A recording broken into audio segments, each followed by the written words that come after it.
ActionSA says it's deeply concerned by the performance of the Gauteng Department of Education's online admission system. This as the 4,858 children are not yet placed in schools for the 2026 academic year. For more on this, we're joined by John Moodley, ActionSA member of the Gauteng legislature. John, good to have you on the program this evening. So you've described the online admissions improvements by the Gauteng Department of Education as simply insufficient. Let's speak to the specific failures in the online system that you believe need the most urgent attention. Well, you know, the first thing that comes to mind is the fact that I've been inundated over the past couple of months by parents, especially from, of grade R students, learners, who have been admitted to other schools beside the schools that they've actually attended for grade RR and grade R.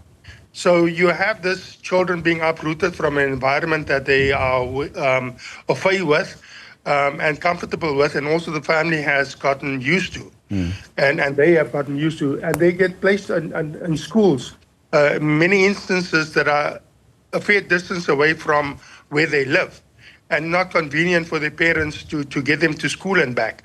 So over the past 2 years that those kids were preparing to get to grade R, you know, the transport system or whatever the case may be was convenient, and they've gotten used to those particular systems. Now, the families are upheavaled because of the fact that they now have to pay additional transportation fees to get their children to school.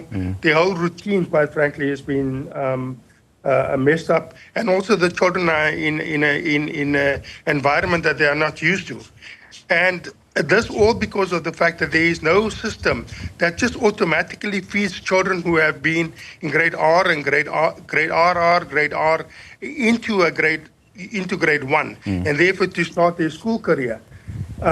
If in the first instance children are already at the school that the parents are happy with, etc., why do you have to go through this process of having to then apply for your children where there should be an automatic advancement process, if I may put it that way? Also, the fact that, you know, the MEC can congratulate himself and his department on a 1.5% number of students who are not placed at schools. That is almost 5,000 students who are in limbo at this particular moment in time, and especially looking at children who are going to grade 1 and children going to high school, which is grade 8. And you ask yourself the question, you brag about the fact that there's 1.5% students that haven't been placed. Quite frankly, you know, when we talk about lives lost, we talk about one life is one life too many. One child is one child too many to be in a situation that they find themselves in, where they're not certain about the fact that next week or 2 or 3 weeks or 3 months down the line, they're going to be placed in a school. And that, quite frankly, causes a lot of anxiety within families and those young learners, quite frankly, whose lives at this particular moment are put on hold. It is just totally unfair, and I repeat, to brag about the fact that it is only 1.5%. We should have the motto that says a quest for 0% of children. Don't pat yourself on the back when you have over almost 5,000 students in just this province who are not placed. That's nothing to be bragging about, quite frankly. You believe that's nothing to be bragging about. And parents in Gauteng are also expressing a lot of frustration, John, I must say, over insufficient public information about these walk-in centers and application support as well. Do you think the department has done enough to support digitally excluded communities? I don't believe so. You see, here's the thing. When we transition from one particular means or a system, you have to do it in tandem with what is already existing.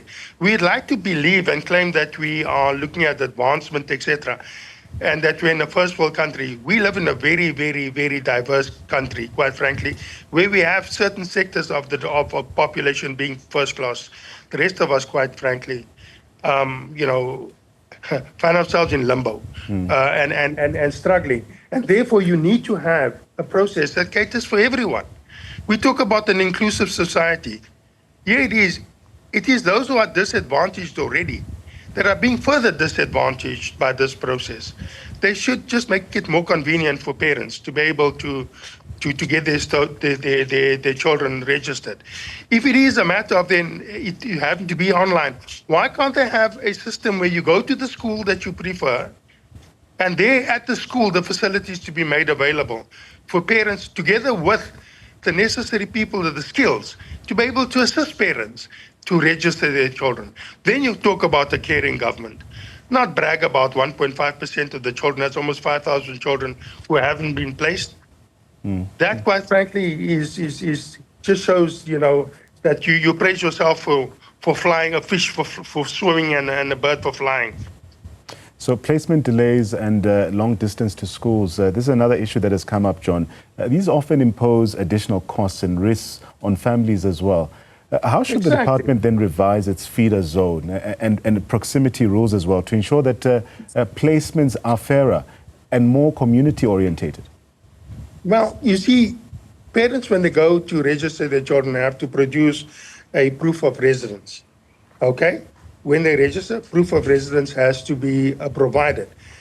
The feeding scheme, or should I say it's feeding, sorry, the process at the moment is such that, and many parents have brought this to my attention, that when you go into the system calculates from your home to the nearest school.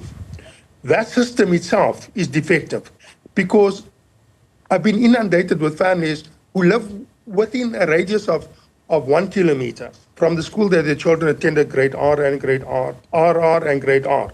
And they want their children to be at that school for the rest of their schooling career, primary schooling career. And those children are being placed 3 and 4 kilometers away. And they say, no, the app that is being used, it is automated, and it therefore calculates where the children are best placed to be, best placed in the schools into proximity to their homes. And that has been brought to the attention of the MEC and of the department.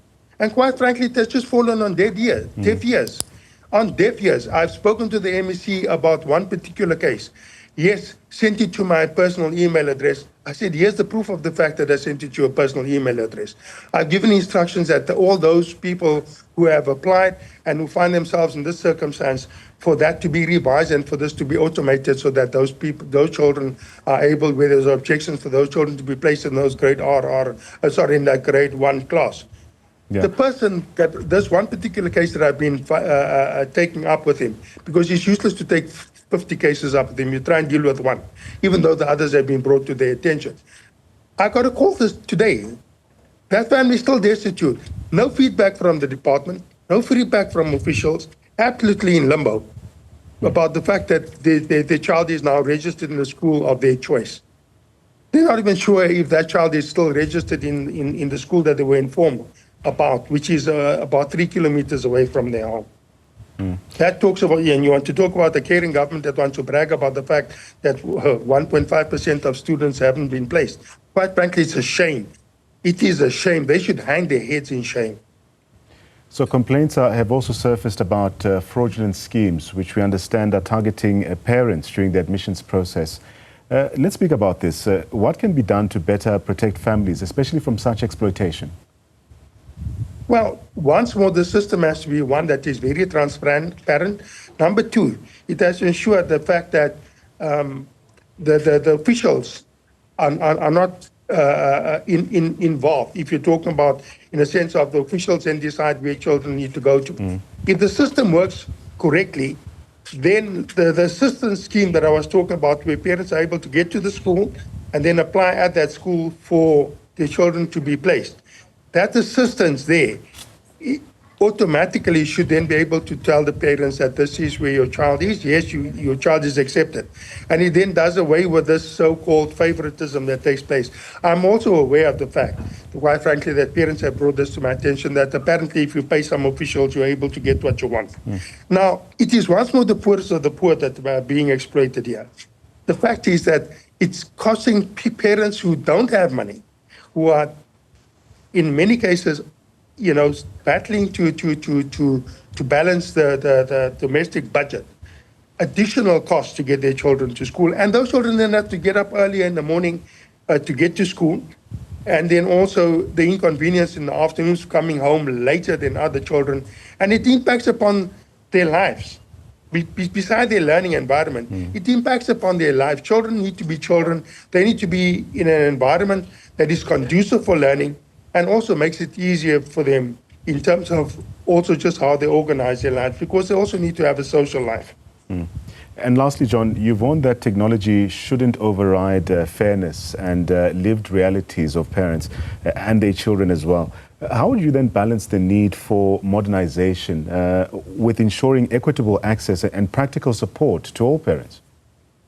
I am totally for advancement in technology to assist us, because I believe that if technology is properly implemented, it does away with a lot of hitches and glitches, etc., and it just makes the process more smoother.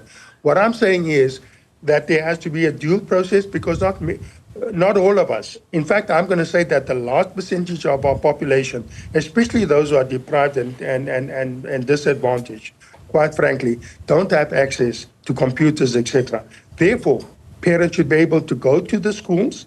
It doesn't need to be paper-based, but when they get to the schools, the necessary laptops and things are there, and for this necessary assistance to be given to those parents to be able to access the system and to enroll their children, so that you have a dual process where you try and assist and make it easier for parents and for our people to be able to register their children for schooling.